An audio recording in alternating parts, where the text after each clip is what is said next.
स्थानिक स्वराज्य संस्थांच्या निवडणुकीतील निर्णय हा वरिष्ठ पातळीवरून होत असतो। या निवडणुकांमध्ये जरी स्थानिक पातळीवर आम्ही एकमेकांसमोर लढत असलो तरी या लढती मैत्रीपूर्ण असतात। त्यामुळे जेव्हा जिल्ह्याच्या विकासाचा विषय असतो त्यावेळी आम्ही एकाच व्यासपीठावर असतो। शेवटी महायुती म्हणून आम्ही एकच असून कोकणचा विकास हेच आमचे ध्येय आहे असे स्पष्ट करतानाच उद्या जाहीर होणाऱ्या निकालात विजय हा महायुतीचाच होईल। महाविकास आघाडी औषधाला देखील शिल्लक राहणार नाही असा विश्वास राज्याचे मत्स्य व्यवसाय व बंदरे विकास मंत्री तथा जिल्ह्याचे पालकमंत्री नितेश राणे यांनी व्यक्त केला। यावेळी माजी शिक्षण मंत्री आमदार दीपक केसरकर, भाजपचे महेश सारंग, संदीप गावडे आदी उपस्थित होते।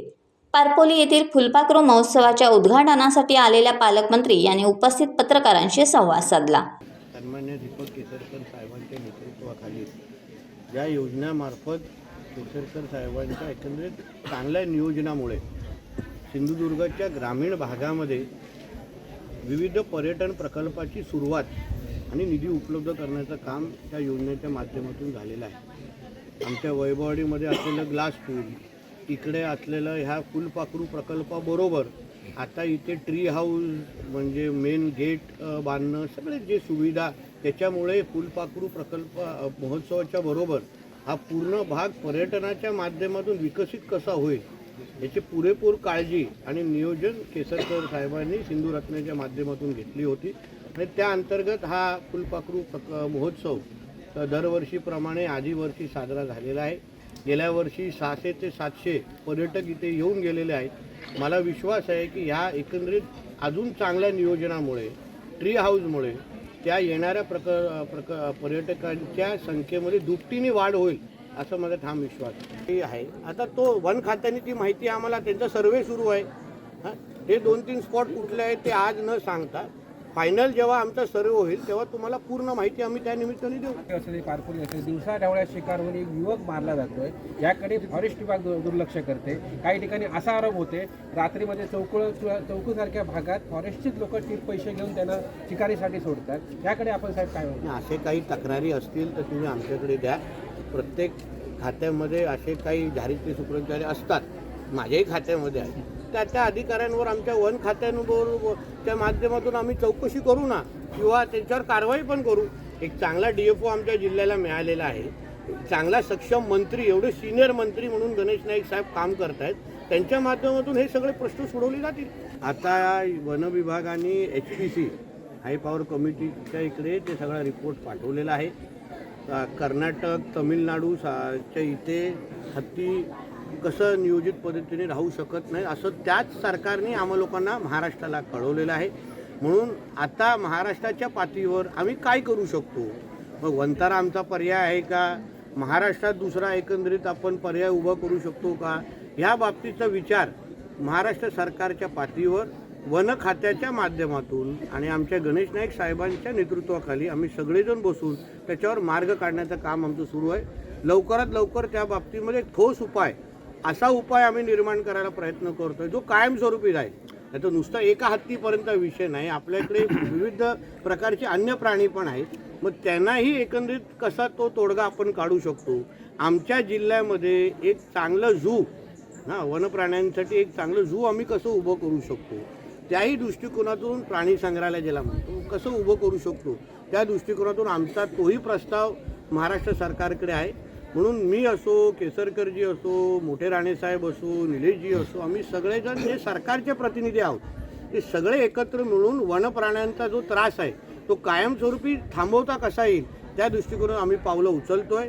एक चांगले कौतुकाची बाब आमचं वन खात्याचं करायला पाहिजे की गेल्या काही महिन्यामध्ये जवळपास 1000 माकडं आम्ही वन खात्याच्या माध्यमातून पकडून शेतकऱ्यांना खऱ्या अर्थाने दिलासा दिलेला आहे। ती मोहीम आजही सुरू आहे।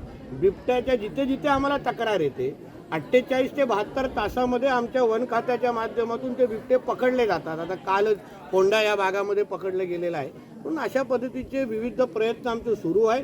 कायमस्वरूपी या हत्तींचा आणि याचा तोडगा कसा काढावा त्या दृष्टिकोनातून आमचं काम सुरू आहे। कोल्हापूरला हत्ती कॅम्प करण्याचं नियोजन आहे वन खात्याचं, त्याबाबत काय विचार होणार? असं का, मी तेच बोलतो ना, एक तर वंताराकडे टेम्पररी पाठवायचं, कायमस्वरूपी नाही, कारण का ते काही झू नाही आहे, प्राणी संग्रह, ते एक रिहॅब सेंटर आहे, म्हणजे तिथे तात्पुरते काही हत्तींना काही त्रास आजार होत असेल तर तेवढा पुरतंच ते लोक वनताराकडे पाठवतात. पण सिंधुदुर्गामध्ये राहून अशा पद्धतीचा कॅम्प कसं उभं करता येईल त्यावर आमचं सरकार पातळीवर दोघांचीही चर्चा सुरू आहे. तिलारीमध्ये सुद्धा अभयारण्यासाठी त्यावेळी जागा वन खात्याने बघितली होती, पण त्याचा पुढे काही नाही, तो मूळ संकल्पना केसरकर साहेबांची होती. त्या बाबतीमध्ये 2 बैठका झालेल्या आहेत. त्याही बाबतीमध्ये लवकर निर्णय घेण्याचा आमचा प्रयत्न आहे. साहेब, प्रस्तावित जे तुम्ही झोपाळ म्हणतात ते नेमकं कुठे हा? असेल? प्रस्तावित तिथे सगळं महायुतीच जिंकणार. इथे निकाल लागेल महायुती जिंकणार. त्या महाविकास आघाडी आम्ही औषधासाठी ठेवली नाही. काय हो साहेब, औषधासाठी ना. तुम्हाला उभाटा, काँग्रेस, राष्ट्रवादी काँग्रेस, शरद पवार पक्ष दिसला का? दिसला ना तुमच्या टीव्हीवर? शिवसेना किंवा भाजप, बस. मग तुम्ही त्याची रॉयल्टी आम्हाला दिली नाही अजून 15 दिवसाची. मग एवढं तुम्हाला मी ट्री हाऊस विवाह दाखवतो, तुमचे चॅनल आम्ही चालवतो दोन्ही पक्ष, पण तुम्ही आमची काळजी घेत नाही. अहो, आम्ही मैत्रीपूर्ण लढणारे लोक आहोत, प्रगल्भ लोक आहोत. आज दिसलो का नाही, एका जीपमध्ये आलो की नाही इथे, ते मी टपावर बसलो लोक वेगळं. मग आम्ही प्रगल्भ लोक आहोत. आम्हाला माहिती आहे निवडणुकीच्या वेळी निवडणूक करायचं. सिंधुदुर्गाच्या विकासासाठी मी शिवसेना, भाजप आणि राष्ट्रवादी काँग्रेस, अजित पवार गट हे सदैव एकत्र आहेत. त्याच्यामध्ये कुठलाही तडजोड नाही. आम्ही ह्या निवडणुका वैयक्तिक लढवल्या नाहीत. प्रदेश पातळीवर काही जे निर्णय झाले त्यानुसार आम्ही ह्या निवडणुका लढवल्या. निवडणुका संपल्या.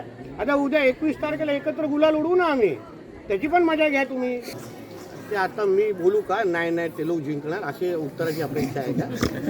कणकवलीची जनता ही नेहमी सन्मान्य राणे साहेबांबरोबर आणि भारतीय जनता पक्षाचा बालेकिल्ला हा कणकवली असल्यामुळे मला विश्वास आहे जनता उद्या आम्हाला आशीर्वाद देईल. टाइम्स डिजिटलला लाईक करा, शेअर करा, सबस्क्राईब करा आणि बेल आयकॉन दाबायला विसरू नका. Times digital.